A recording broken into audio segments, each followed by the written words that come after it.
ലൂക്കായുടെ സുവിശേഷം 24 അധ്യായം 50 വാക്യം. അവൻ കൈകൾ ഉയർത്തി അവരെ അനുഗ്രഹിച്ചു.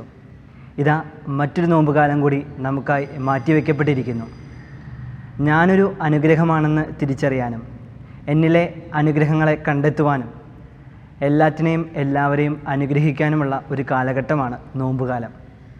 നിഷേധാത്മക ചിന്തകൾ കൊണ്ട് നിറഞ്ഞിരിക്കുന്ന ഈ കാലഘട്ടത്തിൽ അനുഗ്രഹവും ആശീർവാദവും ഒരുപാട് പേർക്ക് സൗഖ്യം നൽകും. ഇങ്ങനെ നമ്മുടെ ഓരോരുത്തരുടെയും ഉള്ളിൽ ഒളിഞ്ഞിരിക്കുന്ന വിശുദ്ധിയുടെ ചിറകുകൾ കണ്ടെത്താനുള്ള നല്ല ദിനങ്ങളാകട്ടെ ഈ തപസ്സുകാലം. ദൈവം നമ്മെ ഓരോരുത്തരെയും സമൃദ്ധമായി അനുഗ്രഹിക്കട്ടെ.